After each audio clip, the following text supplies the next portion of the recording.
Hər kəsə salam. Java dərslərinə qaldığımız yerdən davam edirik. Sonuncu dərsimizdə biz JDK yükləmişdik və IntelliJ IDE yükləmişdik. Bugün ilk olaraq IntelliJ IDE istifadə edərək JDK necə qoşulur, proyekt necə yaradılır, dərsimizə belə başlayacağıq. Elə isə gəlin vaxt itirmədən dərsimizə başlayaq. Bunun üçün bura gəlirəm, IntelliJ IDE-ni açmaq üçün bura tıklayıram və IntelliJ IDE-m açılır.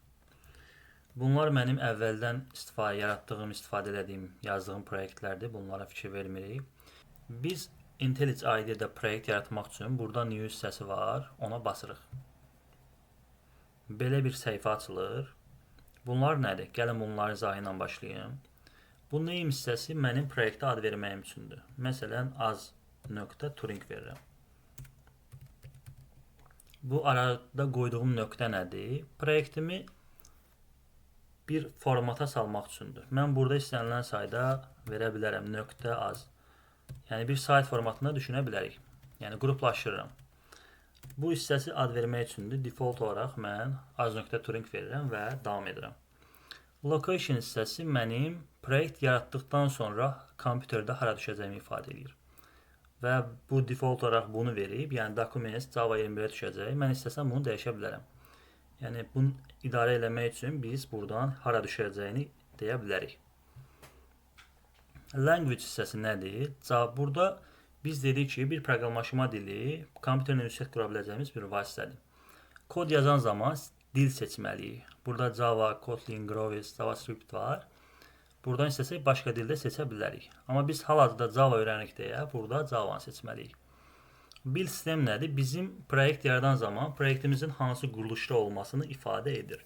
Bizim proyektimiz 3 fərqli formatda ola bilər. IntelliJ, Maven, Gradle. Bunlar nədir? Növbəti dərslərimizdə baxacağıq. Bunlar hələ ki önəmli deyil. Burada Maven elə seçili olaraq qalır. Və JDK yükləmişdik biz. JDK-nı buradan qoşuruq. JDK bizim kompüterimizə düşür deyə IntelliJ IDE öz funksiyası vasitəsilə onu burada qoşa bilərik. Və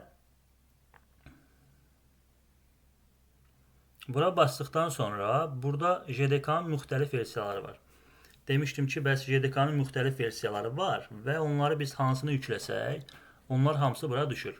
İndi məndə 17 və 21 var deyə mən hansını istəsəm seçə bilərəm. 17 elə qalsın. Bu create git repository nədir? Buna da hələ ki baxmırıq. Növbəti dərslərdə bunun haqqında danışacağıq. Bizə hələ ki lazım olan proyektimizə bir ad vermək, proyektin harada düşəcəyini demək, burada dil seçmək və JDK-nı qoşmaq. Buradan create dedim. Proyektimiz artıq yaradılır. İndi gəlin proyekt yaradılandan sonra hansı formatda olur? Bunlardan başlayaq. Az.turing burada mənim proyektimin adıdır. ID nədir? Buna da hələ baxmırıq. Növbəti dərslərdə bunun da izahını verəcəm. Biz hələ ki sıfırdan başlayırıq deyə mən sizin beyninizi çox qarışdırmaq istəmirəm. Bu paketləri ayırın bircə. Buradan baxaq, belə baxaq. Tamam. Dedik ki, bunlar az.turing mənim paketimin adıdır. Bu hissələr də proyektin paket halına salınmış formasıdır. Deməli, biz bir proyekt yaradan zaman IntelliJ özü proyekti bu formata salır. Bu paket dediyimiz şey nədir? Bax, fərz edin ki, telefonunuzda 1000 dənə şəkil var. Siz də o 1000 dənə şəkil üçün albomlar düzəldirsiniz, müxtəlif adlarda. Şəkillərdə müxtəlif albomlar əlavə edirsiniz. Bu proyektdə də sizin müxtəlif məqsədli işləriniz ola bilər. Bu paketlərin məqsədi ondan ibarətdir. Gəlin, ilk kodumuzu da yazaq. Misal üçün, ekrana bir çap yazaq. Bunun üçün sistem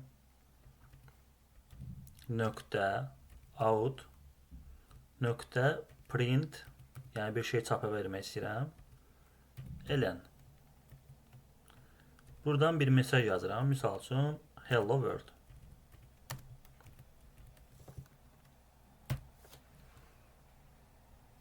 Bunu ilk kodumuzu artıq yazdıq. Run eləmək üçün sağ basıram. Burada run main metodu var. Buna da verə bilərik. Və ya Ctrl Shift F10-a da basa bilərik. Ya da buradan da eləyə bilərik. Burada hər hansı ikisindən birinə bassaq, yuxarıdakı və ya aşağıdakı run metodu.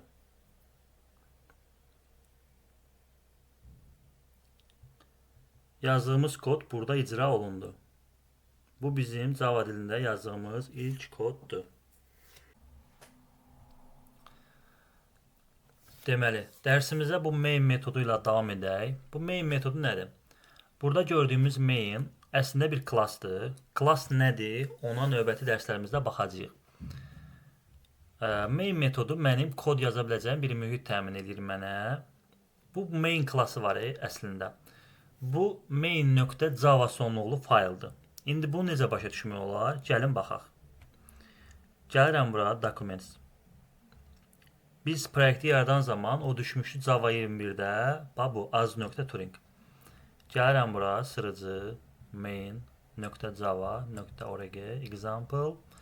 Aha, görürük ki, əslində bu main.java sonluqlu bir fayl imiş. Açıram buranı, notepad-lə açaq. Orada yazdığım kod. İndi mən bunu belə dəyişsəm, tutalım belə bir şey yazdım bura. Ctrl S dedim, buradan çıxıram. Gəlirəm bura, avtomatik burada da dəyişdi. Əslində bizim kodlarımız .java sonluqlu fayllarda saxlanılır. Onlar, indi biz yeni bir anlayış istəyəcəyik. İcra olunan zaman çevrilir .class sonluqlu fayllara və JVM götürür o .class sonluqlu faylları icra edir. Yəni biz Java-dan danışan zaman demişik ki, Java ibarətdir işləm mexanizmindən. JDK JIRAE və JVM. Aha. JVM. Mən main.java sonluqlu faylda bir kod yazdım, bunu yazdım. Bu çevrildi .class sonluqlu main.class sonluqlu fayla. JVM də götürdü onu icra elədi.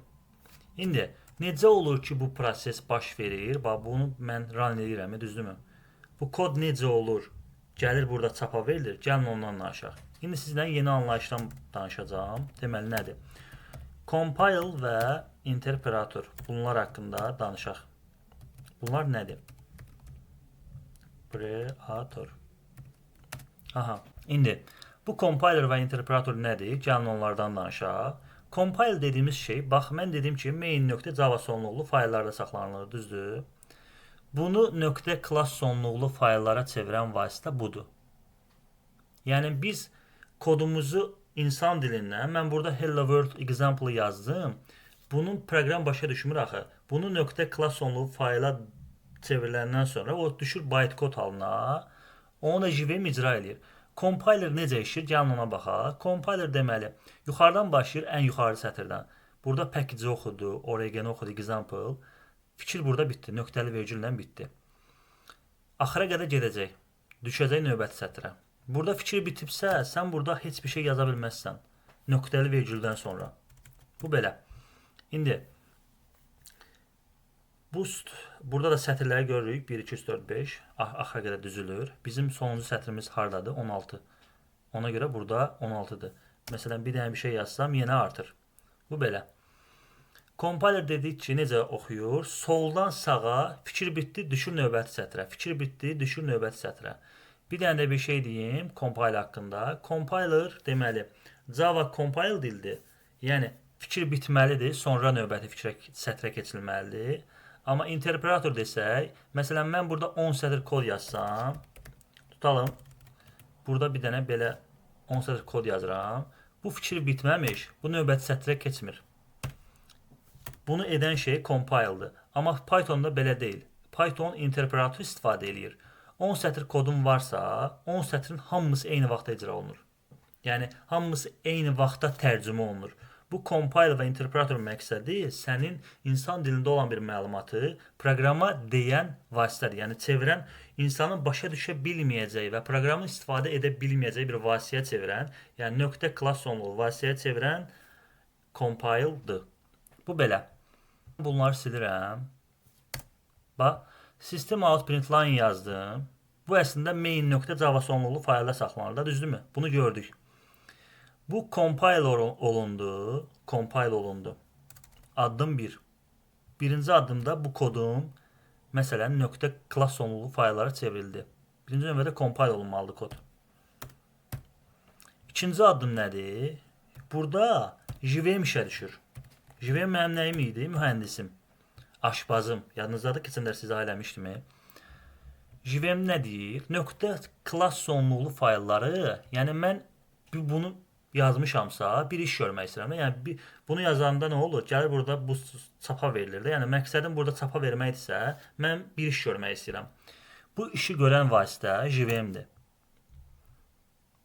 İşin görüldüyü yer isə keçən dərs demişdim, JDK, Jirayə, JVM. Jirayə Java Runtime Environment. Bax bu mühit var, bu mühit. Bu kodun nəticəsi, görülən yer artıq olur Jirayə. Bu belə. Deməli birinci addımımız oldu, compile olundu kodumuz. İkinci addımda deməli compile olunandan sonra nöqtə klass sonluqlu fayllara çevrildi və JVM götürdü onu nöqtə klass sonluqlarını. Axı proqram nə ilə işləyir? 0 və 1-lərlə işləyir, düzdürmü? Bilgisayar, kompüter. Onun maşın dilinə çevrildi. 0-lara və 1-lərə çevirir. Artıq icra olunur. Növbəti addım nədir? Və mən onu Jirayə vasitəsilə icra olunandan sonra görürəm. Jirayə. Buna belə. Deməli, biz bu dərsdə nəticə olaraq nəyə baxdıq? JDK, Jirayə və JVM. Keçən dərs haqqında danışmışdıq, amma bu dərs məncə onların nə olduğunu daha yaxşı başa düşdük. JDK sadəcə məni açar sözlərlə təmin edən bir vasitədir. Bax, misal açar söz deyəndə nəyi nəzərdə tuturam? Burada package, buradakı public sözü, bunlar class, public, static, void. Bunlar hamısı açar sözlərdir. Bu açar sözləri mənə verən JDK-dır. JVM nə oldu? Nöqtə klass sonluqlu faylları icra edən şəxs. 0-lara və 1-lərə çevirən şəxs. Mühəndisim. Jirayə də bu kodu yazdım. Run eləyəndən sonra, run eləyəndə necə olurdu? Buradan eləyə bilərdim. Sağ vurub buradan eləyə bilərdim və ya Ctrl-Shift F10-a basa bilərdim. Və ya bunun özündən eləyə bilərdim, əgər proqramım açıqdırsa. Run elədim. Kodum icra olundu. Deməli, bu dərslik bu qədər. Növbəti dərsdə biz Java dilində data tipləri keçəcəyik. Data tipləri nədir? Ümumiyyətlə, hansı növ data tipləri var? Biz nələri öyrənəcəyik, nələrə baxacağıq? Dərsimizə davam edəcəyik. Video faydalı olsa, videonu bəyənməyi, like atmağı, video haqqında yorum atmağı unutmuruq. Özünüzə yaxşı baxın. Növbəti dərsdə görüşənədək. Sağ olun, salamat qalın.